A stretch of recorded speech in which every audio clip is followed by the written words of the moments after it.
O primeiro encontro é com a Ponte dos Primeiros, uma das mais emblemáticas do Porto e até de Portugal. Let's get things started with the Dom Luís I Bridge, one of the most emblematic bridges in Porto and perhaps in all of Portugal.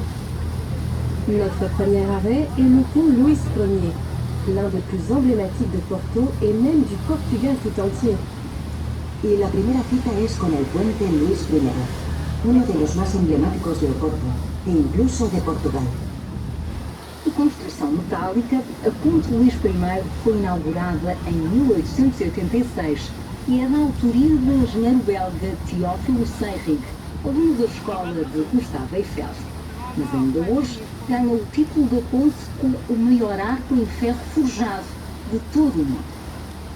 This metal bridge was inaugurated in 1886 and is the work of the Belgian engineer Teófilo Seyrig, a student of Gustave Eiffel's school. Even today, it still holds the world record for the bridge with the largest wrought iron arch.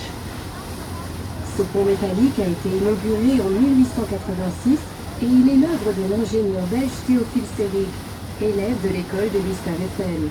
Il détient encore aujourd'hui le titre du plus grand pont en fer forgé au monde. De construcción metálica, el puente Luis I fue inaugurado en 1886 y es una obra del ingeniero belga Théophile Seyrig, alumno de la escuela de Gustave Eiffel. Aún en la actualidad ostenta el título del puente con mayor arco en hierro forjado del mundo.